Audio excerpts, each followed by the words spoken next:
Assalamualaikum warahmatullahi wabarakatuh.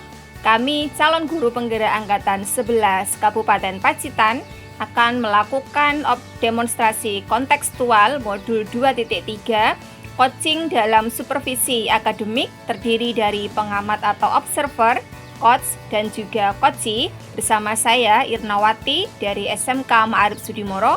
Saya Tantin Winarsih dari SDN 1 Karangmulyo. Dan saya Sri Wuryaningsih dari SD Negeri 1 Bogoharjo. Selamat menyaksikan.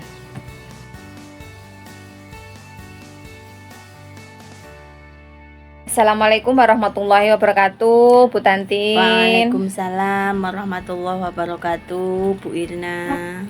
Bagaimana kabarnya hari ini, Bu Tantin? Alhamdulillah sehat. Gimana kabarnya dengan Bu Irna sendiri? Alhamdulillah sehat ya Bu. Nanti akan melakukan proses coachingnya hari ini ya Bu ya? Iya Bu. Oke, sebelum melakukan proses coaching ada sedikit yang akan saya bicarakan terlebih dahulu dengan Bu Tantin. Iya Bu, boleh. Begini. Ya, nanti pada saat coaching antara coach dan juga coachee akan saya amati dan akan saya nilai dengan rubrik penilaian ya Bu ya. Coachee seperti apakah sudah sesuai dengan alur tirta atau belum, kemudian apakah Bu Tantin sudah memberikan pertanyaan-pertanyaan berbobot sesuai dengan kata kunci yang disampaikan oleh coachee, dan nanti juga akan saya dengarkan respon atau jawaban dari coachee apakah sudah sesuai dengan pertanyaan yang Ibu Tantin sampaikan, dan juga jangan lupa ya Bu, nanti harus disesuaikan juga dengan prinsip coaching, diantaranya ada kemitraan dan proses kreatif dan juga memaksimalkan potensi yang mungkin belum dilakukan proses observasi ini. Ada sedikit yang akan saya tanyakan, boleh ya Bu? Boleh Bu, silahkan. Baik, untuk yang pertama, kompetensi apa yang ingin Ibu kembangkan dalam proses coaching hari ini? Ya, untuk kompetensi yang ingin saya kembangkan pada coaching kali ini yaitu pastinya tentang kompetensi inti coaching ya Bu. Yang pertama tentang kehadiran penuh. Yang kedua mendengarkan dengan aktif. Dan yang ketiga mengajukan pertanyaan yang berbobot kepada coachee. Baik, jadi Bu Tantin ingin mengembangkan 3 kompetensi inti ya Bu ya.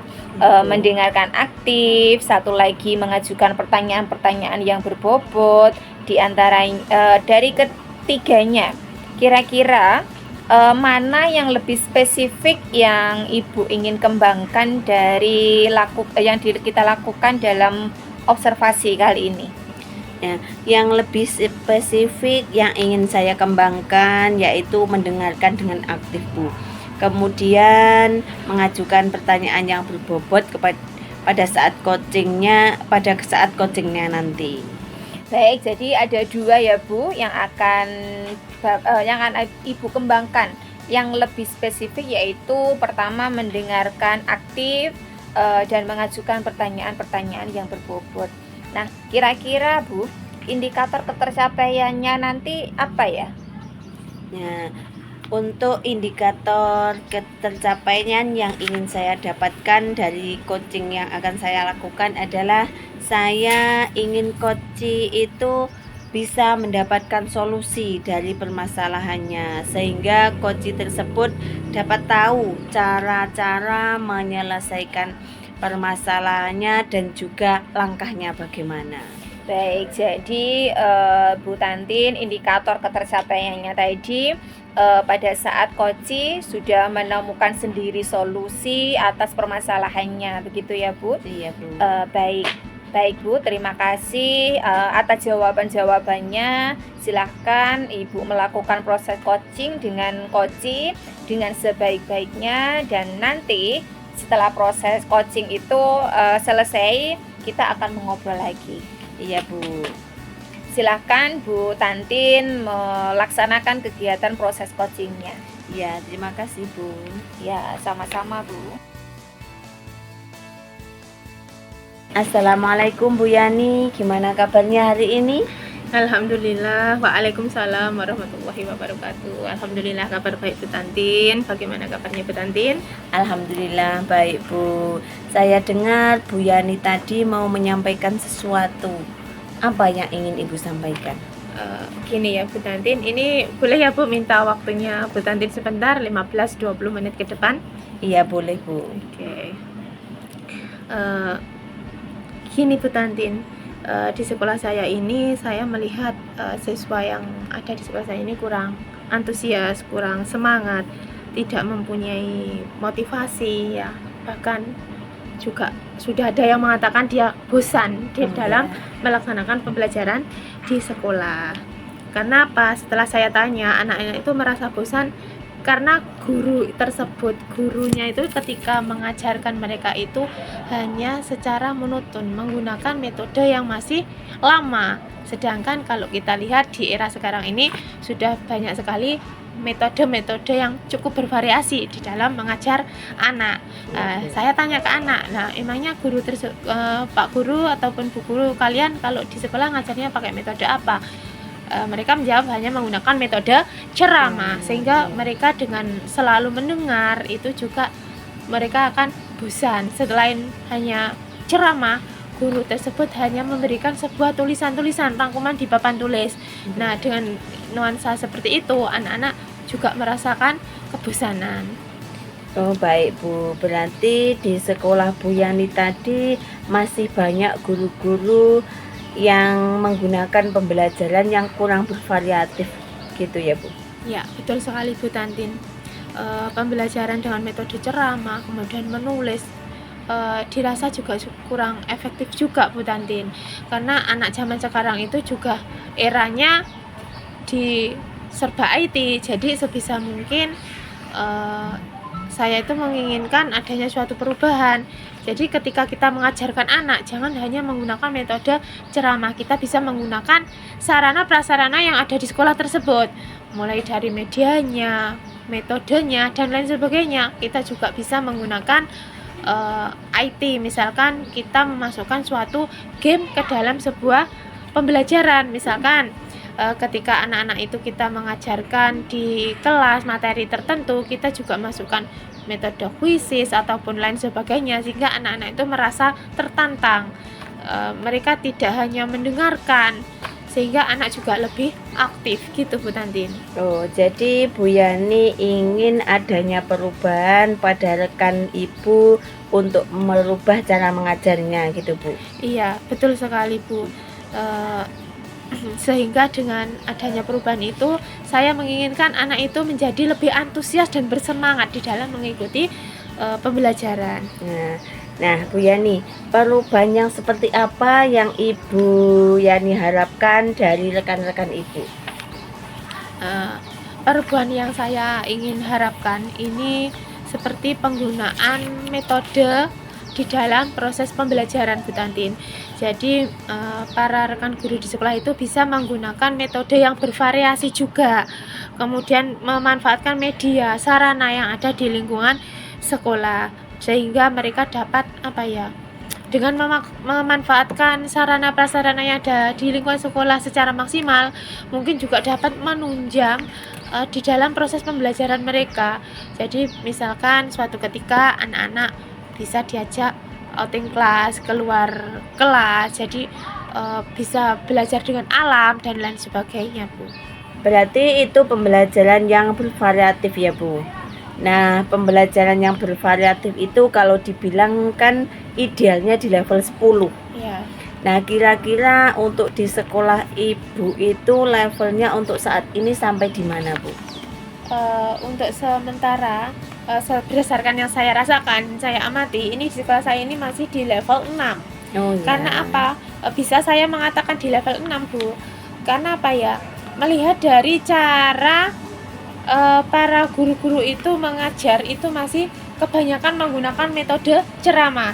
Nah, idealnya 10 itu apabila para guru tersebut bisa mengaplikasikan sebuah media atau metode yang bervariatif di dalam kegiatan pembelajaran. Nah, mayoritas guru di sekolah saya itu masih menggunakan metode yang lama.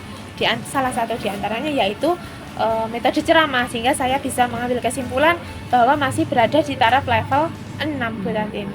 Oh baik Bu, kira-kira level berapa yang Ibu inginkan untuk perubahan rekan-rekan Ibu tersebut? Sebenarnya saya tidak menginginkan perubahan yang terlalu signifikan ya Bu. Kita bisa belajar secara bertahap. Mungkin kalau dari level 6 kita menuju ke level 8 dulu lah. Jangan 6 langsung ke 10. Kan kita juga merasa berat. Jadi kita bisa belajar secara bertahap gitu ya Bu. Jadi perubahan itu walaupun tidak signifikan, ini setidaknya ada perubahan sedikit. Pengennya sih level 10 tapi belum memungkinkan. Jadi dari 6 kita menuju ke 8 dulu. Karena di sini banyak guru yang sebenarnya pengen antusias tapi bingung bagaimana, dari mana dia mulainya. Oh ya, kalau sudah begitu, sekarang langkah-langkah Ibu yang akan Ibu lakukan untuk membantu guru-guru tersebut dalam melakukan perubahan pembelajaran itu seperti apa Bu? Langkah yang saya lakukan, mungkin yang pertama ini saya akan tetap mendiskusikan terlebih dahulu dengan rekan sejawat dan kepala sekolah. Kemudian saya juga pengennya sih adanya perubahan dalam pembelajaran. Kemudian apabila guru juga ada yang menginginkan mempunyai misi yang sama, ini saya juga akan melakukan mentoring juga Bu. Oh ya, melakukan mentoring. Nah, selain mentoring, apakah ada strategi lain untuk dilakukan dalam melakukan perubahan pada rekan-rekan Ibu tersebut? Untuk cara lain ya Bu, sepertinya biar kita menuju hasil yang maksimal sesuai dengan harapan kita. Ini saya selain mentoring, saya mempunyai rencana lain melakukan suatu kegiatan pelatihan melalui berbagi praktek baik, workshop dan lain sebagainya, yang tentunya itu juga perlu komunikasi dan kolaborasi dengan rekan sejawat maupun dengan kepala sekolah yang ada di sekolah. Iya baik, kira-kira Bu Yani, tadi ada mentoring dan juga ada workshop. Kira-kira yang akan Ibu lakukan di saat ini yang nyaman untuk dilakukan dan metode atau strateginya yang dilakukan itu yang mana Bu? Kalau saya ini cenderung arah yang mentoring dulu ya Bu. Karena kalau yang mentor ini kan sasarannya pinginnya ada perubahan. Jadi kalau yang pelatihan ini kan nanti sasarannya ke tuntutan dari sekolah. Jadi kalau mentor ini kan sama-sama dari pribadi satu dan yang lainnya, bukan bagaimana ya, tidak ada tuntutan gitu loh Bu. Nanti kan sebenarnya belum ada teman saya sendiri, tapi saya pengennya melakukan mentoring ini yang benar-benar mau dan yang bersangkutan itu juga memiliki motivasi. Jadi kita itu mempunyai pemahaman yang sama, memiliki tujuan yang sama akan adanya sebuah perubahan. Baik Bu Yani, kira-kira siapa yang dapat membantu Ibu untuk melakukan mentoring tersebut Bu?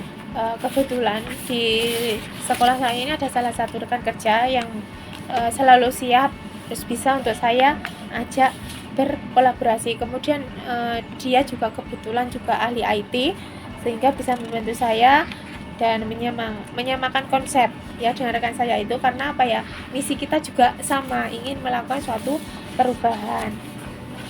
Saya dibantu dengan teman saya tersebut sehingga nanti sasarannya lebih bisa tercover gitu Bu. Baik Bu Yani, berarti nantinya Bu Yani akan mengadakan kolaborasi dengan rekan guru yang lain. Iya betul sekali Bu Tantin, dengan saya berkolaborasi dengan teman-teman yang sefrekuensi, mempunyai pemahaman yang sama, insya Allah kita dalam langkah itu akan menjadi ringan dan mudah tercapai. Apabila kita mempunyai visi misi yang sama, insya Allah mengkomunikasikan pun juga kita akan mudah. Karena kita mempunyai pemahaman yang sama. Oh ya. Nah, sekarang kita sudah di penghujung acara nih Bu. Dari percakapan ini, apa sih yang Ibu dapatkan?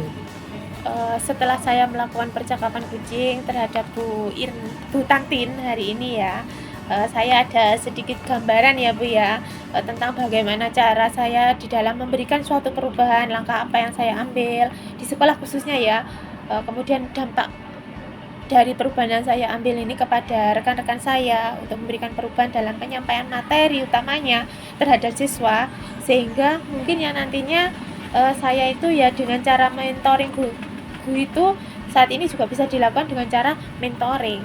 Jadi kita mengarah, mengutamakan ke di dalam menyampaikan suatu perubahan itu sesuai dengan cara mentoring gitu. Wah, saya sudah tidak sabar menunggu Bu Yani lagi untuk bercerita setelah melakukan mentoring. Mungkin kita cukupkan sampai di sini untuk percakapan pada siang hari ini. Nanti dilanjutkan pada waktu yang lain. Terima kasih Bu Tantin atas kesempatan yang telah diberikan dengan saya melaksanakan kucing dengan Bu Tantin, saya bisa menemukan solusi. Iya, sama-sama Bu. Semoga kita bertemu lagi. Untuk hari ini saya cukupkan. Assalamualaikum warahmatullahi wabarakatuh. Waalaikumsalam warahmatullahi wabarakatuh. Baik Bu Tantin, bagaimana Bu tadi hasil dari proses coachingnya, apakah sudah berjalan dengan lancar? Alhamdulillah Bu Irna, tadi saya melakukan coaching dengan Bu Yani itu sudah baik, sudah berjalan lancar sesuai dengan rencana. Alhamdulillah. Nah, setelah melakukan observasi nih Bu bersama dengan coach tadi, ada sedikit pertanyaan ya Bu ya, yang akan saya tanyakan kepada Bu Tantin. Iya Bu. Pertanyaan yang pertama begini Bu, apa saja yang sudah didapatkan pada saat coaching tadi terkait dengan indikator ketercapaiannya Bu? Gini Bu, tadi selama coaching itu saya sudah melakukan dengan alur tirta, yaitu dengan menanyakan tujuan identifikasi. Yang kedua kemudian rencana aksi. Terus yang ketiga tanggung jawab. Kemudian saya juga bisa menggali potensi dari coach tersebut untuk menemukan solusi dari permasalahan yang sedang dihadapinya. Baik, berarti Bu Tantin sudah berhasil ya Bu ya, sudah berhasil melakukan proses coaching sesuai dengan alur tirta. Nah, sesuai dengan yang tadi saya amati juga ada beberapa catatan Bu Tantin tadi sudah berhasil menyampaikan sesuai dengan alur tirta, yaitu sudah menanyakan tujuan kepada coach, kemudian sudah mengidentifikasi permasalahan yang ada dalam coach, kemudian tadi Bu Tantin juga sudah mengarahkan coach untuk mencari rencana aksinya, dan juga Bu Tantin sudah berhasil menemukan rasa tanggung jawab yang ada pada diri coach yang akan dilakukan dan dapat berjalan dengan baik. Oke, saya juga tadi sudah mendengarkan percakapan Bu Tanti dengan coach. Bu Tanti juga sudah fokus terhadap coaching. Arahnya tadi Bu Tantin sudah ada present atau kehadiran penuh. Kemudian Bu Tantin juga sudah menjadi pendengar yang aktif, dan tentunya Bu Tantin tadi sudah mengajukan pertanyaan-pertanyaan berbobot ya Bu, sesuai dengan kata kunci yang tadi disampaikan oleh Coach. Nah, luar biasa apa yang sudah Bu Tantin lakukan. Pastikan untuk proses coaching hari ini, mudah-mudahan Bu Tantin sukses ke depannya dan diberikan kemudahan lagi ya Bu ya. Amin, dalam kegiatan ya, coaching berikutnya. Ya. Oh ya Bu, ada satu lagi pertanyaan kepada Bu Tantin. Untuk kedepannya, kompetensi apa nih yang akan atau yang ingin Bu Tantin kembangkan berdasarkan dengan hasil melakukan coaching hari ini? Nah, untuk kompetensi yang ingin saya kembangkan itu saya ingin memahami alur tirta lagi Bu, untuk melakukan coaching supaya coaching saya selanjutnya itu menjadi lebih baik lagi. Baik itu Bu Tantin, luar biasa. Jadi Bu Tantin akan mendalami lagi ya alur dari tirtanya supaya lebih baik lagi ke depannya.